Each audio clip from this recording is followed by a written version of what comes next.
Bine ați venit în Republica Moldova. Noi suntem în plin proces de integrare în Uniunea Europeană. Moldova Europeană 2030.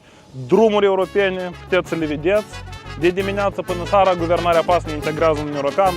Cam așa asta arată. Era să lăsăm aici și discul și roata și pe ce pe ce. Iată așa arată corupția guvernării PAS. Știu cum exact trebuie făcut drumul. Când mingea se dă cu sămânță de grob pe străzi. La ferestruică la fiecare, la urechiușa, vină și facă cip, cirip, cirip, cirip, cirip. Că granturile trebuie să vină. Dezastru. Și tata și rău până să ajungă Chișinău pe mâinile pasului. În Anglia mă sună, el cu cea GPT știe că noi curăm bani din drumuri. Of, gata, tac. Salutare tuturor, numele meu este Ion Bulgac, eu sunt consilier primarul general al municipiului Chișinău Ion Ceban și urmează să merg într-o vizită de lucru privată până la București.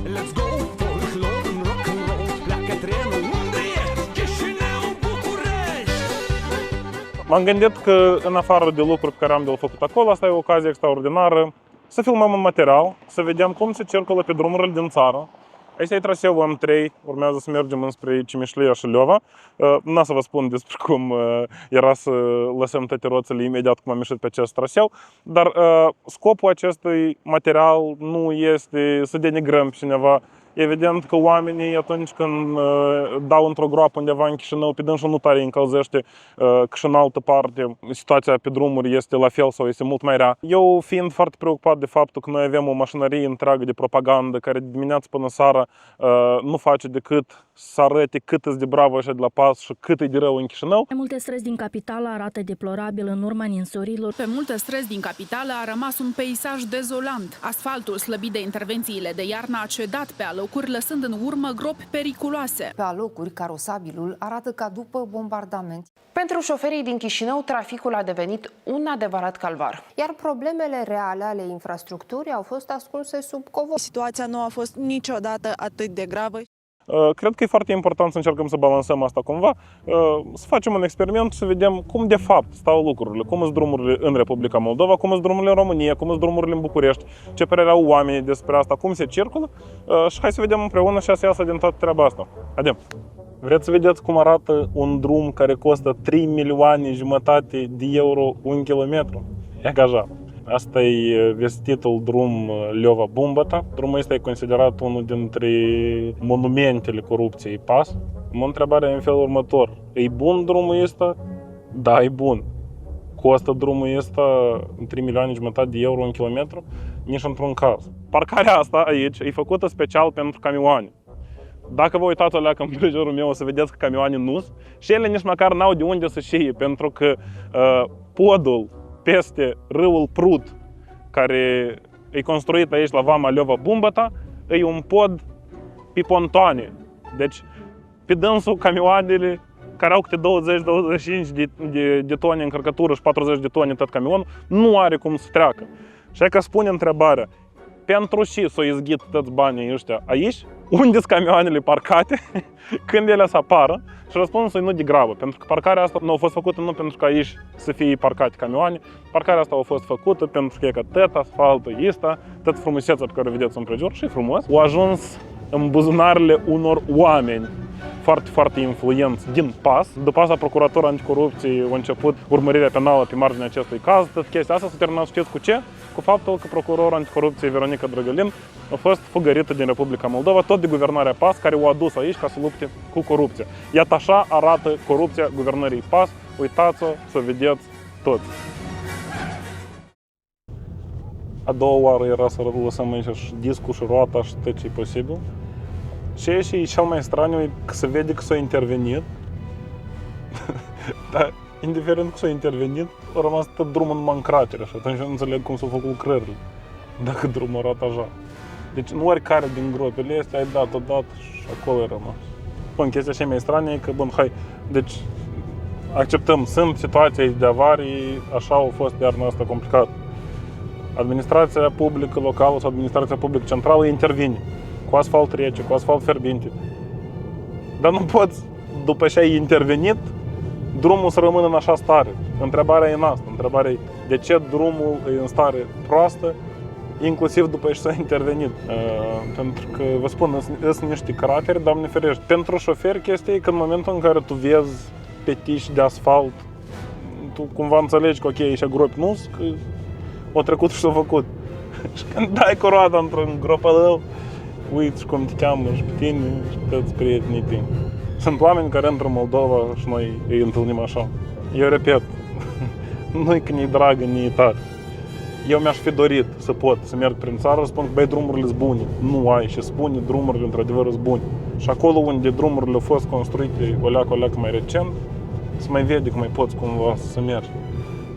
Dar adevărul e că pentru toți cei care TV8, Jurnal TV, care dimineața se trezesc și s-ar ascultă cu Ion Ceban în gură și cu Chișinăul este în dezastru.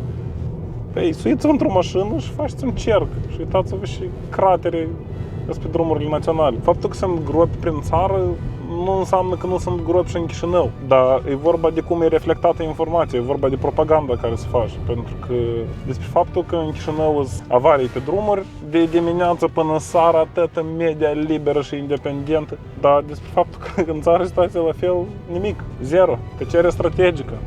Tăcem strategic, că granturile trebuie să vină și tot să fie bine și să ne integrăm în Uniunea Europeană și scăpăm de bandiți, al de bulgac și bani care vor să ne fure. Adică, știți de ce aici nu e asfalt? Noi l-am furat și l-am dus la Chișinău. E ca așa. Chestia asta nu-i de râs, chestia asta nu-i de făcut glume, chestia asta așa arată toată țara. Și este un nene, așa aranjat, îmblă cu barsetcuță, cu... Și el tare vrea să fie primar la Chișinău. Tare vrea să fie primar la Chișinău. Și face tot ce e posibil. Dar el e responsabil de toată chestia asta. Și că în momentul în care toată țara arată așa, omul acela, unica chestie la care se gândește, că el tare vrea să fie primar la Chișinău. Un lucru pe care vreau să-l înțelegeți e că, bun, hai, a fost iarnă grea. Drumurile s-au deteriorat, dar am afară 12 grade, e soare, e timp numai bun pentru ca intervențiile să se facă. De atât noi știm că își vine baba Dochea și pe la mijloc de martie iară să fie complicat. Nimeni n-are nici o treabă, nimic nu se întâmplă. Dacă vă uitați în Chișinău sunt sute de oameni care intervin zilnic, e șantier, da, de la asta se creează și ambuteiaje și inconvenienți pentru șoferi, dar se intervine masiv pentru ca cât de repede posibil să fie soluționată problema. Și noi ne-am luat angajament ca până la mijloc de martie toate problemele care sunt în Chișinău să fie rezolvate. Aici când te uiți, se vede că lumea nu tare are treabă și că cel mai probabil situația asta o să continue încă mult timp tot așa. Din păcate. Suntem pe un drum județean, în județul Galați și dacă vă uitați la drumul ăsta, dacă vă uitați la măriștele de vânt pe care le vedeți în spatele meu, dar și în general, dacă vă uitați la orice sat din România, o să vedeți cum, la modul real, o arătat integrarea europeană pentru România. Începând cu anii 2000, când România a început parcursul de integrare european și până astăzi, ei au reușit să asimileze peste 200 de miliarde de euro. Și asta sunt bani care au ajuns în tot felul de proiecte mici și mari, în toate localitățile din România. Și dacă ne uităm ce înseamnă pentru noi integrarea europeană, noi avem guvernare care de 15 ani de zile că tot așa și tot ne spală și ne mozolesc cu ochii cu niște milioane de euro care ajung sub formă de granturi în Moldova și ele toate merg pentru propagandă, toate merg pentru ONG-uri, toate merg pentru presă și mai aruncă câte o țără și la oameni cu vreun satul european ceva și duci într-un sat, vezi că nu e nici un copil în satul acela și în schimb a făcut stadion de fotbal în cadrul proiectelor satului european. Și atunci când voi mergeți la alegeri și votați pentru integrarea în Uniunea Europeană, trebuie să înțelegeți că pentru alte țări asta a însemnat dezvoltare reală, asta a însemnat investiții în infrastructură, asta a însemnat școli, grădinițe și așa mai departe. Pentru noi asta înseamnă milioane de euro pentru watchdog-uri, IPRE, CRJM și așa mai departe. E că asta e o diferență foarte importantă. Și de fiecare dată când îi vedeți pe stradă că e cineva de la PAS, că e cineva din ONG-uri, că e cineva din presă, întrebați unde sunt banii ăștia? De ce noi nu avem drumuri? De ce noi nu avem școli? De ce noi nu avem spitale? Unde sunt spitalele de la Bălți, de la Cahul și așa mai departe? Pentru că asta ar trebui să însemne procesul de integrare europeană a Republicii Moldova, dar nu tot... Gata, tac.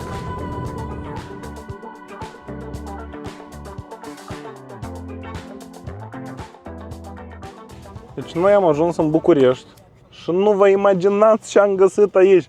Vă închipuiți? Aici ambuteiajele, și gropi în asfalt. Nu pot să cred. Și paradoxul, înțelegeți, în București, primar, nu-i răul Ion Ceban. Nu-i răul Ion Ceban, aici primar 2 mandate a fost Nicușor Dan. Aici pe care l-ați votat tăți într-o veselie, că e bun și că e președintele României, pe că omul e responsabil. El a condus Bucureștiul. Și aici, blin, ambuteiajele se întâmplă și gropi în asfalt, vă închipuiți? Și tot așa ca la Chișinău se repară și lumea stă în ambuteiaj, că e capitală. Dar numai că la Chișinău tăți răi, tare răi. Și tăta și rău până să ajung la Chișinău pe mâinile pasului. Dar imediat cum să ajung la pas, toate problemele se rezolvă. Ambuteiajă n-a și ei. A să cânte greierașă în fiecare dimineață și păsărele la ferestruică la fiecare, la urechiușă. Să vină și să facă cip, cirip, cirip, cirip, cirip. Numai să votați pas. Și autostrăzi, peste tătă și autostrăzi, peste tătă drapelurile Uniunii Europene și tătă să fie foarte bine. Și să fim capital european autentic. Și atunci Bucureștiul a să învețe de la Chișinău, cum învață ei de la Maia Sandu, e că așa să învețe de la Chișinău cum trece un oraș european adevărat. Lăsând acum gluma la o parte, tot ce ține de mobilitate urbană e una dintre problemele majore care se confruntă orice oraș mare, orice metropolă, orice centru în care oamenii migrează masiv și vor să trăiască acolo, vor să muncească acolo, se confruntă cu probleme.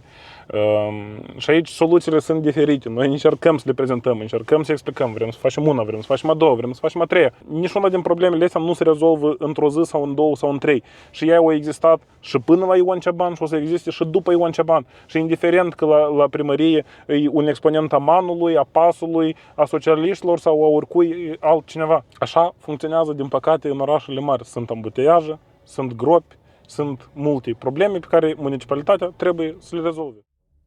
E ziua a doua, suntem în continuare în București, n-am reușit să filmăm dimineața pentru că am avut agenda foarte plină, dar o chestie pe care pot să o constat destul de simplu e că se circulă destul de aglomerat și în București, sunt ambuteiaje, durează mult până ajungi dintr-un capăt de oraș în alt capăt de oraș și iarăși asta e caracteristic pentru toate orașele în care numărul de mașini de facto care există e mult peste ceea pentru ce a fost planificat orașul. Acum, exemplu foarte simplu pe care toată lumea ar trebui să-l înțeleagă e nu poți un litru de apă să-l torni într-un pahar de 250 de mililitri și să încapi. Nu funcționează așa. Exact așa nu poți 500.000 de mașini să circule cu ușurință într-un oraș proiectat pentru 100.000 de mașini. Nu pot 1.000.000 de mașini să circule într-un oraș proiectat pentru 200.000 de mașini și așa mai departe. A devenit mai accesibil să-ți cumperi autoturisme acum. Oamenii își aduc, au mai multe mașini în familie și e că așa funcționează toată chestia. Asta e o realitate la care trebuie să ne învățăm să ne adaptăm. Asta e normal. Și ține atât de competența administrației publice locale, cât și de competența administrației publice centrale. În București, imaginați-vă cum ar funcționa lucrurile dacă nu ar exista șoseaua de centură. Dar în Chișinău, șosea de centură nu-i. Guvernarea PAS a promis că șoseaua asta va fi construită de vreo 5 ani de zile și ea nu-i, înțelegeți?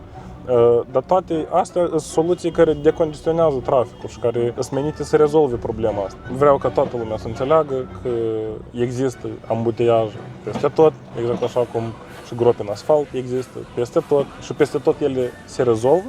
Întrebarea e doar cât de repede, cât de eficient și cred că în sensul ăsta deja oamenii trebuie să-și facă concluziile, să compare și așa mai departe. Noi doar vă arătăm realitatea așa cum este.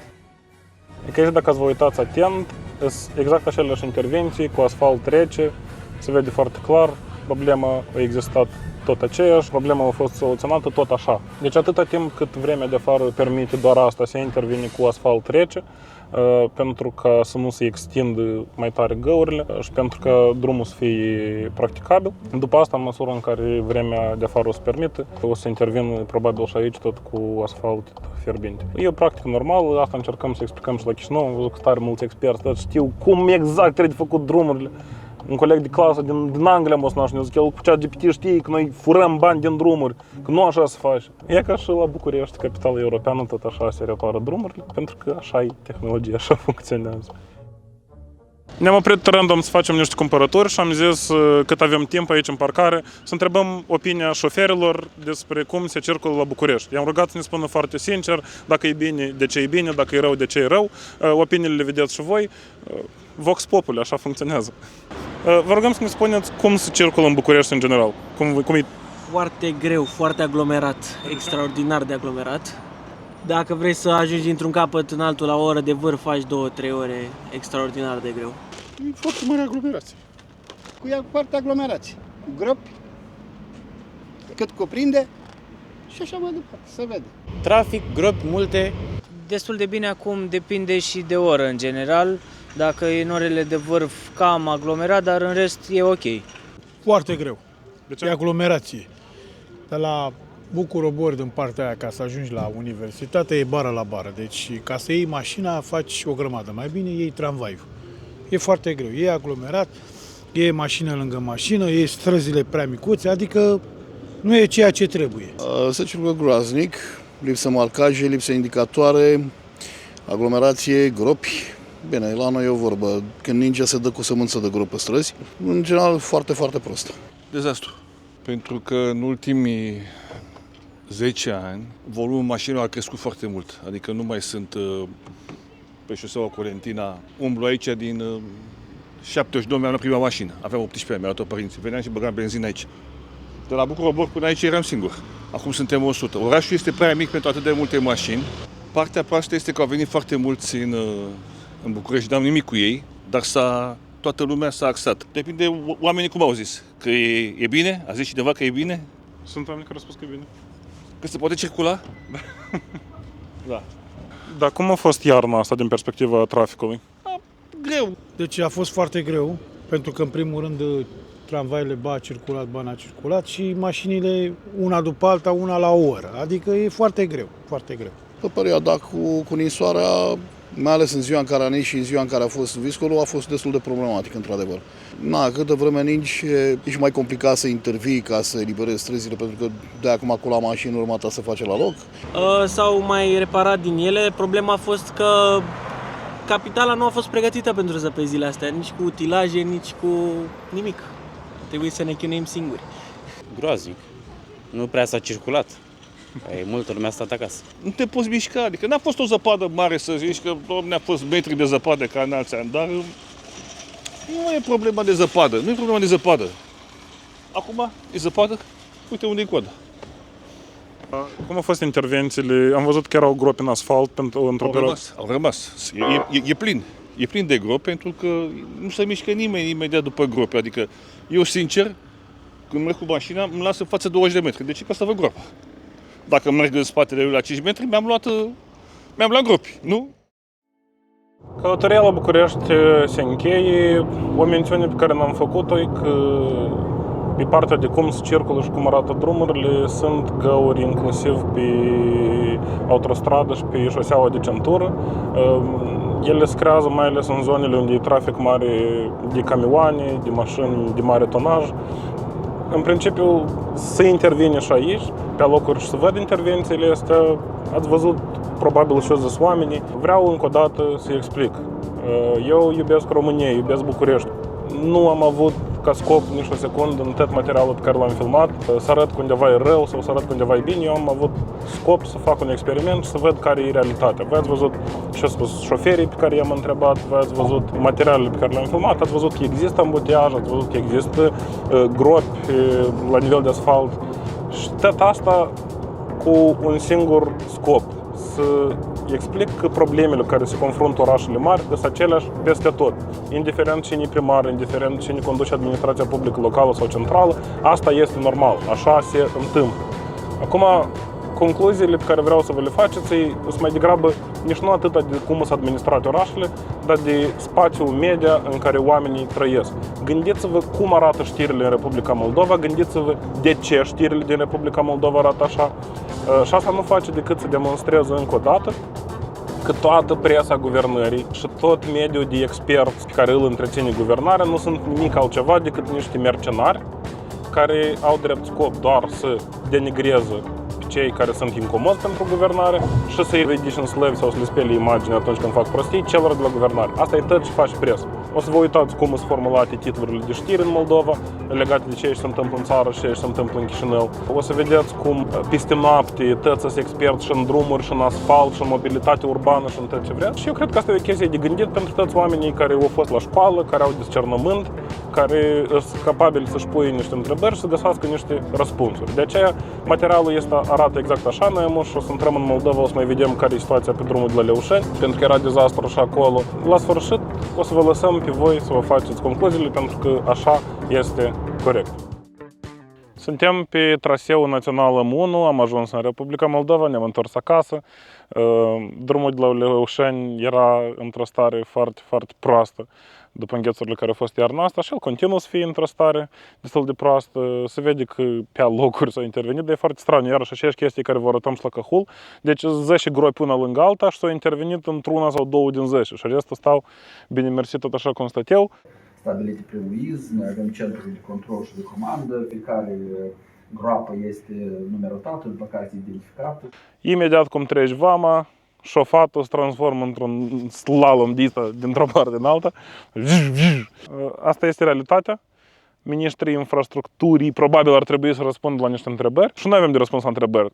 Chestia e că noi răspundem. Din partea lor nu răspunde nimeni și probabil asta e problema cea mai mare. V-am arătat realitatea așa cum ea este. Vă mulțumesc frumos dacă ați privit acest clip video până la urmă, distribuiți-l și concluziile rămâne să vi le faceți singuri. Cine și ce vă povestește, de ce, pentru ce și ce ar trebui să înțelegeți voi din asta. Deci eu am făcut concluzia, am vrut și eu cu minte, dar după ce am mers o bună parte din traseul de la Leușeni la Chișinău, mesajul este foarte direct, foarte clar și foarte dur. Începând cu ministrul și continuând cu toți restul care sunt responsabili de infrastructura din țară, toți deputații din PAS, toți ăștia care îmblu dimineața până seara și lămuresc și tare gine știu toate subiectele care există, și jurnaliștii, foarte important jurnaliștii. Ieșiți-vă prin mașini, băieți, faceți un cerc prin țară, uitați-vă care e situația cu drumurile prin țară, toți ăștia care îi purtați grijă lui Ion Ceban dimineața până seara. Pentru că în Chișinău, acolo unde exista situație de avarii, era rând din jurnaliști. Tăți ca unul să îmble cu camera, să filmeze, să întrebe oamenii și pe tăți expertărașii, dar deși sunt gropi în Chișinău. Ia veniți pe ei pe drum la Leușeni și vă uitați care e situația aici. A fost vreo unul cineva să filmeze și duc după asta la ministru să-i bagi microfon, să-l întrebe, dar și domn ministru, dar unde sunt drumurile? Deci, standarde duble, cum nu s-a mai văzut niciodată în istoria țării este. Propagandă de dimineață până seara și e că pentru asta oamenii ăștia trăiesc. Dar prin țară de lucru e o grămadă. Și apucați-vă oameni buni și lucrați și nu mai purtați grija Chișinăului, că de Doamne în toată țara o să lucreze măcar așa cum se lucrează în Chișinău. Am trăit într-o țară mult, mult mai bună. Hai, sănătate și pace!